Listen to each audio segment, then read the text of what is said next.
Memang benar, dalam mayoritas kekristenan kita, ajaran futuris itu sangat banyak pengikutnya. Futuris dalam arti yang mengatakan bahwa Yesus belum datang, bahwa kerajaan Allah itu belum datang, itu banyak pengikutnya. Dan sebenarnya kalau menurut saya ini kan cuma terusan daripada ajaran Yudaisme yang juga menyatakan bahwa Yesus itu bukan Mesias. Jadi Yudaisme itu menantikan Mesias akan datang, mereka tidak pernah mengakui Yesus. Lalu futuris juga mengatakan Yesus juga akan datang, tapi mereka mengakui Yesus. Nah, disinilah lucunya. Penguasa tanah yang tidak dikenal oleh penduduk tanahnya. Ini dia yang terjadi. Jadi dia berada di dalam kita, dia tinggal dalam kita, dia menguasai kita, tapi tidak dikenal oleh kita. Sehingga kita masih menantikan kapan penguasa tanah itu datang kembali pada kita. Kita berpikir bahwa penguasa tanah itu sedang pergi, ya kan, pergi nanti sampai kapan? Sampai dunia ini kiamat gitu. Itu pengajaran. Sekali lagi itu kan teologi, itu pengajaran. Wajar-wajar saja orang mengajarkan. Di dalam agama hal itu terjadi. Kristus akan datang itu sudah menjadi pola ajaran manusia yang membingungkan bagi saya. Bukan hanya saya, sebenarnya kalau kita dengan sedikit saja mau istilah melepas energi untuk berpikir dengan jernih dan baik, mungkinkah seseorang bisa menerima orang lain tanpa orang lain itu ada bersama-sama dengan dia? Ini kan sering saya katakan. Kalau saya berkata kepada istri saya menerima kamu sebagai istri saya, mungkinkah saya menerima dia sementara dianya tinggal di kutub utara? Kan saya tidak mungkin menerima dia. Saya hanya menghayal menerima dia, karena nggak ada orangnya. Jadi hanya kata-kata indah. Demikianlah agama Kristen mengajarkan kita menerima Yesus tanpa Yesus ada pada kita. Siapa yang mau terima Yesus maju ke depan? Saya mau terima, datang. Oke, tunggu ya bro, sampai dia datang. Kamu sudah menerima Kristus, tapi tunggu sampai dia datang. Itu, kalau menurut saya seperti yang saya katakan sekali, itu kebodohan.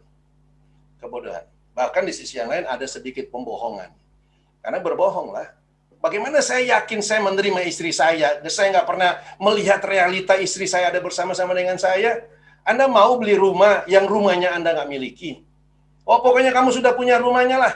Mana? Ya ini sertifikat baptis kamu. Di rumahnya, tanda milik. Rumahnya mana? Nanti tunggu dia datang. Itu sebuah, ya kita boleh katakan itu kebohongan lah. Kenapa saya katakan itu kebohongan? Karena saya tahu tidak begitu yang benar. Jadi tentang kerajaan Allah sudah dekat, pemberitaan-pemberitaan itu, kerajaan Allah akan datang, itu kebohongan besar sebenarnya. Sangat besar sekali. Karena kerajaan Allahnya itu sudah ada pada kita sekarang ini. Karena rajanya itu sudah ada pada saya saat ini. Rajanya memerintah dalam saya. Sayalah kerajaan itu. Jiwa saya itu kerajaannya. Tadi kita sudah bahas soal jiwa itu kerajaannya. Jadi ajaran-ajaran yang dikatakan belum datang dan sebagainya itu sekali lagi penyimpangan dari realita Kristus. Dan itu, sekali lagi, itu bukan baru terjadi sekarang. Jangan takut untuk menyuarakan bahwa itu adalah kebohongan dalam dunia ini. Karena rasul-rasul di 2000 tahun yang lalu berhadapan dengan orang-orang yang seperti itu. Yang masih menantikan kapan kerajaan Allah datang. Yang masih menantikan kapan Yesus datang. Itu yang dihadapi oleh rasul-rasul. Yang Anda boleh sebut 12 rasul. Anda boleh sebut rasul yang ternama Rasul Paulus. Dia berhadapan dengan orang Yahudi yang tidak percaya Mesias sudah datang. Lebih parah dibandingkan sekarang yang punya karangannya macam-macam. Nah, kenapa kita tidak bisa berhadapan dengan hal itu, sementara rasul-rasul jelas-jelas berhadapan dengan itu. Sementara rasul-rasul menulis tulisan-tulisan mereka itu, memberitakan bahwa Kristus sudah datang, kerajaan Allah itu sudah datang. Makanya Paulus katakan kerajaan Allah itu bukan soal makanan minuman. Zaman sekarang, gereja, di mana saya, sorry to say, begitu banyak orang mau jadi pendeta hanya gara-gara tunjangan kehidupannya dia perlukan. Itu kita harus terbuka. Walaupun mungkin ada yang masih pure ingin melayani, tapi sekali lagi kan melayani dengan pemahaman dia. Menjadi komersial kekristenan itu, menjadi ladang di mana mereka bisa hidup di situnya, duniawinya. Dan itu yang dihadapi oleh Rasul Paulus. Makanya Rasul Paulus katakan kerajaan Allah itu bukan soal makanan minuman. Jangan cari makan di situ, jangan cari minum di situ. Itu kerajaan Allah. Kan dikatakan dengan jelas, kerajaan Allah soal kuasa. Kuasa siapa? Kristus. Loh, kalau Kristus sudah berkuasa atas kita, kerajaan Allah sudah ada. Sebenarnya tidak sedikit kalau kita mau buka Alkitab. Seluruh tulisan Rasul Paulus, seluruh tulisan Petrus, Yohanes khususnya, dan kalau kita buka kitab Wahyu, itu berbicara tentang kerajaan Allah yang sudah hadir.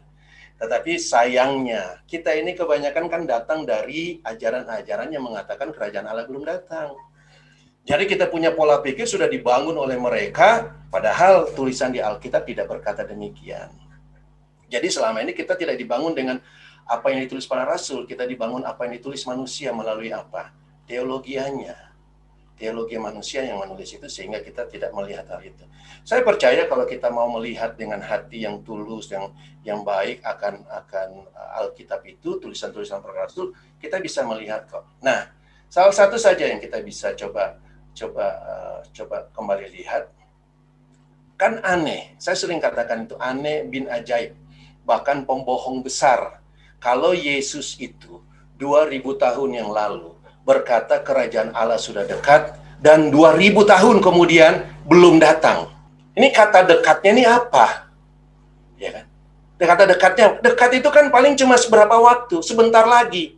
Kalau di 2000 tahun yang lalu Yesus sendiri yang Anda dan saya sebut Tuhan itu bilang kerajaan Allah sudah dekat, bahkan mereka pada saat itu suruh bertobat.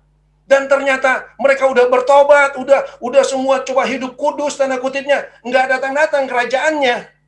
Maka saya bisa bilang Yesus itu pembohong. Sering saya katakan hal itu. Sampai sekarang gereja masih berteriak kerajaan Allah sudah dekat. Nah, kalau dulu Yesus sendiri berteriak kerajaan Allah sudah dekat dan tidak datang, apa Anda percaya pendeta yang sekarang yang berkata kerajaan Allah sudah dekat dan Anda berharap dia datang? Lebih parah lagi kan. Jadi itu suatu yang saya katakan tadi, kebohongan besar.